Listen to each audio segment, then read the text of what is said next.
Hello viewers, this is Alamin Rahman and you are watching the web solution. আজকে আমরা আলোচনা করব কেন্দ্রীয় বাহিনী পরীক্ষার কাট অফ মার্ক কত ছিল 2018 সালে, অর্থাৎ SSC GD constable cut off mark in 2015। গতদিন আমরা অলরেডি একটি ভিডিও পাবলিশ করে দিয়েছি, যে আপনারা অন স্ক্রিন দেখতে পাচ্ছেন যে কেন্দ্রীয় পুলিশ বাহিনী পরীক্ষার সিলেবাস। আগে সিলেবাস জানুন, তারপর আবেদন করুন। সত্যিই তো আবেদন করবেন কীভাবে? সাইট কিন্তু এখনও অবধি স্টার্ট হয়নি, সাইট এখন আন্ডার কনস্ট্রাকশনে রয়েছে। ওকে, তো নতুন ওনারা সাইডে খুবই হার্ডওয়ার্ক করছে, টেকনিক্যালি কিছু প্রবলেম চলছে, অবশ্যই সেটি খুব দ্রুততার সঙ্গে সলভ হয়ে যাবে। সলভ হয়ে গেলেই আপনারা আবেদন করবেন এসএসসি জিডি কনস্টেবল, যেটি কেন্দ্রীয় বাহিনী পুলিশ পরীক্ষা, খুব বড় একটি রিক্রুটমেন্ট, যেখানে কিন্তু আপনারা বিএসএফ, সিআরপিএফ কিংবা এনআইএ হওয়ার স্বপ্ন যারা দেখছেন তাদের স্বপ্ন অনেকেরই পূরণ হতে পারে। সো আপনাদেরকে রিকোয়েস্ট করবো সিলেবাসটা একটু দেখে নিন। সিলেবাসটি দেখার পরে আপনাদের মনে এবারে প্রশ্ন জাগতে পারে যে এর জন্য আমরা কি বই পড়তে পারি। এর জন্য খুব শীঘ্রই নেক্সট ভিডিও আসছে যে আপনাদের জন্য best book for SSC GD constable. আজকে আমরা যেটি দেখবো এসএসসি জিডি কনস্টেবল 2015 সালে কাট অফ মার্ক কত ছিল এবং 2018 কত পেলে আমরা পাস করতে পারি, আমাদের expected cut off marks in 2018। আপনারা এখন দেখছেন এসএসসি জিডি কনস্টেবলের 2015-এর একটি নোটিফিকেশন। এই নোটিফিকেশনটি আপনারাও ডাউনলোড করতে পারবেন। আপনারা অবশ্যই ডাউনলোড করুন, করে দেখে নিন যে কতজন পরীক্ষা দিয়েছিল এবং প্রত্যেকটি স্টেটে কতটা করে কাট অফ মার্ক গিয়েছিল এবং 2018-তে কতটা যেতে পারে আপনি নিজেই বুঝতে পারবেন।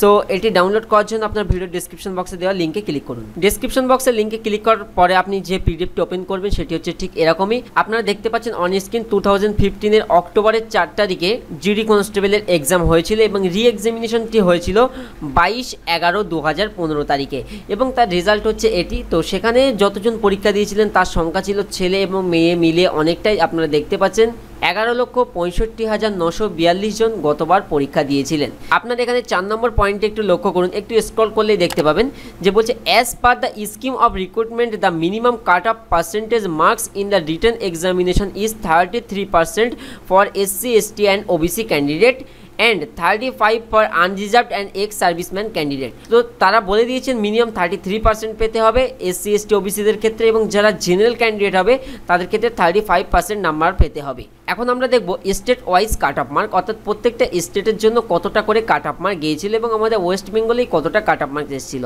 তো আমরা প্রথমে যদি আন্দামান নিকোবর দ্বীপপুঞ্জের ক্ষেত্রে দেখি, তো সেক্ষেত্রে যে কাট অফ মার্ক ছিল আনরিজার্ভদের ক্ষেত্রে অর্থাৎ অসংরক্ষিত জেনারেলদের ক্ষেত্রে ছিল 36 কাট অফ মার্ক এবং ওবিসিদের ক্ষেত্রে ছিল 33, এবং এখানে কোনো এসসি, এসটিদের কাট অফ মার্ক শো করছে না, এবং এক্স সার্ভিসম্যানের ক্ষেত্রে ছিল 35। আমাদের এবারে লক্ষ্য করার বিষয় হলো সমস্ত আপনি স্টেটেরটা একবার মিলিয়ে দেখবেন যে কে কোন পজিশনে রয়েছে। আপনারা এখানে যে হরিয়ানা স্টেটটি দেখছেন, এখানে দেখতে পাচ্ছেন 80 গিয়েছিল জেনারেলদের ক্ষেত্রে কাট অফ মার্ক। সো খুবই কম্পিটিশন হয়েছিল হরিয়ানা স্টেটে। এখন আমরা আরও স্ক্রল করে সবার নিচে থাকবে অবভিয়াসলি ওয়েস্ট বেঙ্গল, এই কারণেই তো ওয়েস্ট বেঙ্গলকে নাম পরিবর্তন করে বাংলা করা হচ্ছে যাতে সবার আগে চলে আসে টপ লিস্টে। ওকে, তো আমাদের ওয়েস্ট বেঙ্গল রয়েছে 36 নম্বরে, একদম সবার শেষে। তো ওয়েস্ট বেঙ্গলের জেনারেলদের কাট অফ মার্ক ছিল 53, ওয়েস্ট বেঙ্গলের জেনারেলদের কাট অফ মার্ক ছিল 53 এবং ওবিসিদের ছিল 45, এসসিদেরও 45, এসটিদের কিন্তু 46 এবং এক্স সার্ভিসম্যানের 35। এখন আপনারা আমাকে কমেন্ট করে জানান 2018 সালে জিডি কনস্টেবল এক্সামে ওয়েস্ট বেঙ্গলের ক্ষেত্রে জেনারেলদের কাট অফ মার্ক কত হতে পারে, ওবিসিদের কত হতে পারে এবং এসসি, এসটিদের কত হতে পারে।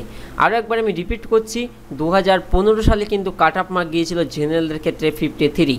সো আপনারা বুঝতেই পারছেন কম্পিটিশন কতটা হাই ছিল। এখন আমরা একটা এক্সপেক্টেড কাট অফ মার্ক আমরা দেখতেই পারি, তবে এই কাট অফ মার্ক যে সত্যি সত্যি হতে পারে তার কোনো কিন্তু ধারণা নেই, হতেও পারে নাও পারে। আপনারা দেখতে পাচ্ছেন SSC GD constable cut off mark 2018 expected for জেনারেলদের ক্ষেত্রে 37 থেকে 42% থাকতে পারে। অল অ্যাভারেজ বলা হচ্ছে, এটি কোনো স্টেট ওয়াইজ নয়, এটি ওয়েস্ট বেঙ্গল কিংবা দিল্লি এমন কোনো স্টেটের বেসিসে হচ্ছে না, এটি বলা হচ্ছে অল অ্যাভারেজ সমস্ত স্টেট মিলিয়ে জেনারেলের ক্ষেত্রে হতে পারে 37 থেকে 42%-এর ভিতরে, এসসি, এসটি, ওবিসিদের ক্ষেত্রে 35 থেকে 39%। এবং জিডি কনস্টেবল 2015-এ যদি আমরা অল স্টেট ওয়াইজ অ্যাভারেজটা দেখি, তো জেনারেলদের ক্ষেত্রে ছিল 35 থেকে 39। তাহলে যদি অল অ্যাভারেজ 35 থেকে 39% নাম্বার পেলে যদি পাস করে থাকে 2015 সালে, তাহলে 2018-তে 37 থেকে 42 পেলেই পাস হতে পারে। এটা কিন্তু এক্সপেক্টেড, আমি আবারও বলছি, আমরা আশা করছি এমনটা হতে পারে, এমনটা কিন্তু নাও হতে পারে। তবে আপনারা আমাকে অবশ্যই কমেন্ট করে জানাবেন যে কত হতে পারে বলে আপনার মনে হচ্ছে। হতেই পারে মনে, তো সেটি আমাকে কমেন্ট করে জানাবেন। 2015 সালের নোটিশটি আপনাদের সামনে নিয়ে আসতে পারার জন্য আমি খুবই খুশি, এবং আপনারা আশা করি খুশি হবেন যে আপনারা এক্স্যাক্ট দেখতে পাচ্ছেন যে 2015-এ এক্স্যাক্ট কত কাট অফ মার্ক ছিল, একদম অফিসিয়াল নোটিফিকেশন। আমি চাই আপনারাও এই নোটিশটি ডাউনলোড করুন। ভিডিও ডেসক্রিপশন বক্সে দেখুন লিঙ্ক দেওয়া আছে, সেখান থেকে আপনারা সরাসরি ডাউনলোড করুন। খুব ভালো থাকবেন, দেখা হচ্ছে নেক্সট ভিডিওটিতে। ততক্ষণ সুস্থ থাকুন আর দেখতে থাকুন দ্য ওয়ে অফ সলিউশন।